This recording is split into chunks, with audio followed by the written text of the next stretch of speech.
प्यारे बच्चों, संविधान के भाग 9 पंचायत के अनुच्छेदों को याद करें ट्रिक से। आज प्यारे बच्चों, अनुच्छेद 243 ए से लेकर 243 ओ तक जो 15 अनुच्छेद पंचायतों से संबंधित जोड़ा गया संविधान में 73वां संविधान संशोधन 1992 के द्वारा, उन 15 अनुच्छेदों को हम लोग ट्रिक के माध्यम से याद करेंगे। बहुत मस्त ट्रिक है प्यारे बच्चों, और यह अनुच्छेद जल्दी किसी को याद नहीं होता है। हम लोग प्रयास करेंगे कि आसानी से ट्रिक के माध्यम से जो है शॉर्ट ट्रिक के माध्यम से इसको दिमाग में बैठा दें। और एक बार आप लेक्चर देख लेंगे तो यह पंचायतों का अनुच्छेद कभी आपको भूलेगा नहीं, मैं गारंटी दे सकता हूं प्यारे बच्चों। और यहाँ से प्रश्न हमेशा पूछा जाता है कि पंचायतों में आरक्षण का उल्लेख किस अनुच्छेद में है, पंचायतों की अवधि किस अनुच्छेद में है, ग्राम सभा की गठन की बात किस में की गई है, राज्य वित्त आयोग के गठन की बात किस अनुच्छेद में की गई, इस तरह के प्रश्न पूछे जाते हैं।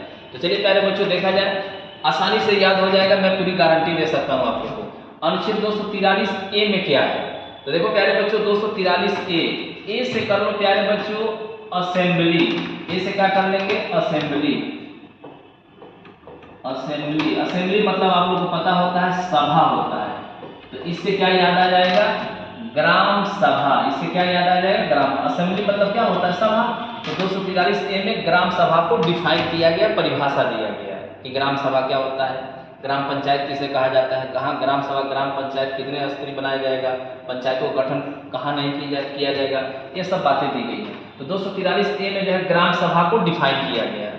देखो प्यारे बच्चों 243 बी में जो है पंचायतों का बनना, इसको कैसे याद करेंगे, देखो प्यारे बच्चों बी से क्या हो जाएगा, बनना। बी से क्या हो जाएगा, बनना। इस तरह आप दिमाग में बैठा सकते हैं, बहुत इजी ट्रिक है।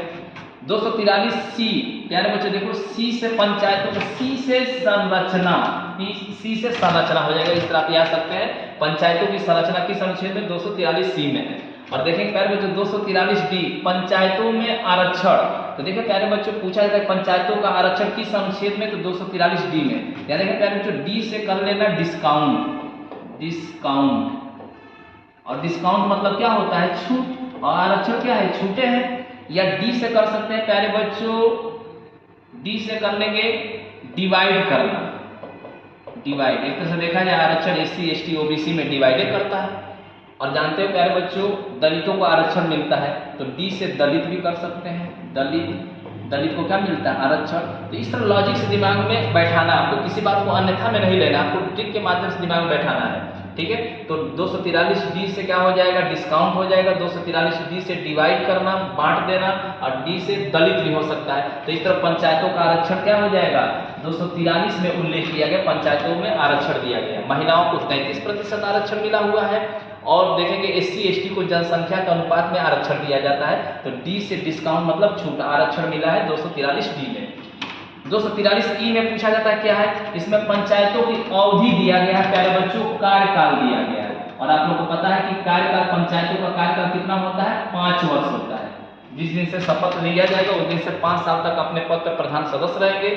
इसको याद करना बहुत आसान है प्यारे बच्चों, 243 ई। और आप लोग देखेंगे कोडिंग बीकेडी में एबीसीडी पढ़ेंगे तो ई कौन पोजीशन पे आता है, A B C D E, 5वें पोजीशन पे। और पंचायतों का कार्यकाल कितना होता है, 5 वर्ष। और संयोग से देखेंगे 243 ई में ही पंचायतों की अवधि दिया गया है। इस लॉजिक से आपको इसको आसानी से याद कर सकते हैं।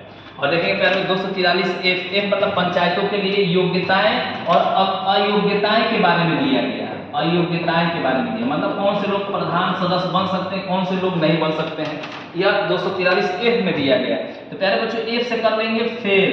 फेल मतलब हमेशा के लिए फेल हो जाना, अयोग्य हो जाना। तो पंचायतों की योग्यता अयोग्यता किस अनुच्छेद में, 243 एफ में है। प्यारे बच्चों अनुच्छेद 243 जी को याद करेंगे, पंचायतों की शक्तियां। इसको कैसे याद करेंगे प्यारे बच्चों, बहुत मस्त ट्रिक है। जी से कर लो पार्ले जी। पार्ले जी बिस्किट खाते हैं आप लोग, पार्ले जी। और पार्ले जी खाने के बाद क्या मिलता है, शक्तियां मिलता है।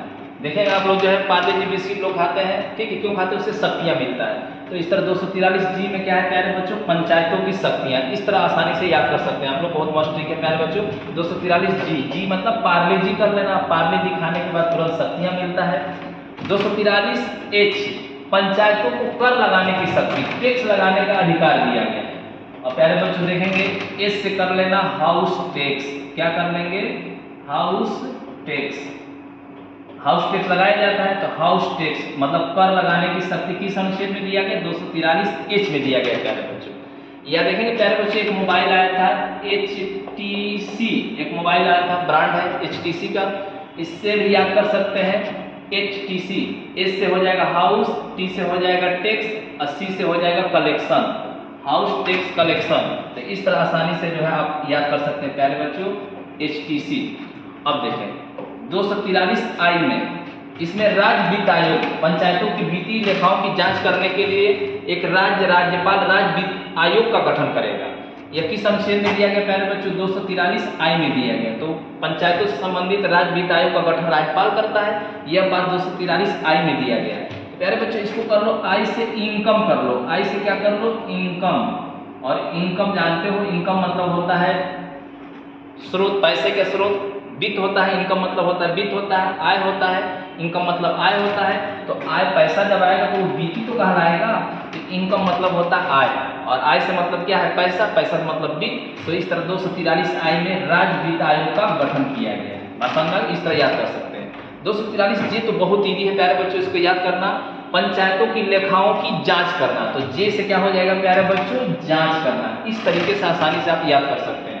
और 243 के राज्य निर्वाचन आयोग, पंचायतों का चुनाव कौन कराता है प्यारे बच्चों? राज्य निर्वाचन आयोग कराता है। एक बात किस अनुच्छेद में दिया गया? 243 के में दिया गया प्यारे बच्चों, 243 के में।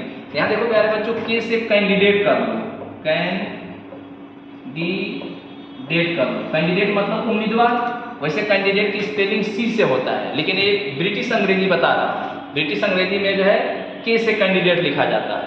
तो ठीक है, तो कैंडिडेट कौन बनता है? उम्मीदवार। और उम्मीदवार कब बनता है? जब चुनाव होता है, निर्वाचन आयोग चुनाव कराता है। तो 243 के से क्या आ जाएगा? कैंडिडेट। और कैंडिडेट कब खड़ा होता है? जब राज्य निर्वाचन आयोग पंचायतों का चुनाव कराएगा। तो 243 के में क्या है? राज्य निर्वाचन आयोग पंचायतों का चुनाव कराएगा। इससे याद कर सकते हैं। और 243L, इसको याद करना बहुत आसान है प्यारे बच्चों। 243L, एल मतलब केंद्र शासित राज्यों में पंचायतों का लागू होना। राष्ट्रपति जो है केंद्र शासित राज्यों में पंचायतों को लागू करेगा। तो प्यारे बच्चों एल से क्या हो जाएगा? लागू करना। पंचायती राज व्यवस्था को जो है राष्ट्रपति जो है, पंचायती राज व्यवस्था को जो है राष्ट्रपति जो है क्या करेगा? लागू करेगा प्यारे बच्चों, लागू करेगा। एल से क्या हो जाएगा? 243 से लागू करना। एल से लागू करना, केंद्र शासित राज्यों में पंचायतों को राष्ट्रपति क्या करेगा? लागू करना। ठीक है प्यारे बच्चों, अनुच्छेद 243M को कैसे याद करेंगे? 243M में दिया अनुसूचित जनजाति क्षेत्रों में पंचायतों का लागू न होना। पंचायतों का लागू न होना, पंचायतों का लागू न होना। तो देखो प्यारे बच्चों, एम से क्या हो जाएगा? मना कर देना। एम से क्या हो जाएगा प्यारे बच्चों? मना कर देना। मना मतलब लागू न होना। तो इस तरह याद कर सकते हैं। तो 243M मतलब पंचायतों का अनुसूचित जनजाति क्षेत्रों में लागू न होना है। किस अनुच्छेद में दिया गया? 243M। M मतलब मना कर दिया गया, M मतलब मना कर दिया गया। इस तरह याद कर सकते हैं। 243N विद्यमान विधि और पंचायतों का बना रहना। प्यारे बच्चों 73वां संविधान संशोधन अधिनियम 1992 किया गया था, और उसके पहले पंचायतों से संबंधित कोई नियम कानून है, ठीक है, वह लागू रहेगा। 73वां संविधान संशोधन से उस पर कोई प्रभाव नहीं पड़ेगा। ये बात 243N में दिया गया, विद्यमान विधि और पंचायतों का बना रहना।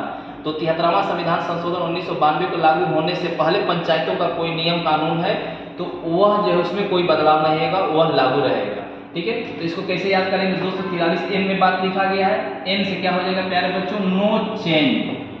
नो चेंज, नो चेंज मतलब कोई परिवर्तन नहीं किया जाएगा। और 243 आखिरी 15वां अनुच्छेद है पंचायतों संबंधित। इसको कैसे याद करेंगे प्यारे बच्चों? निर्वाचन संबंधी मामलों में न्यायपालिका का हस्तक्षेप न होना। ठीक है, देखो प्यारे बच्चों, ओ से कर लो प्यारे बच्चों, ओ से कर लो ऑर्डर। ऑर्डर, ओ से कर लो ऑर्डर। ऑर्डर,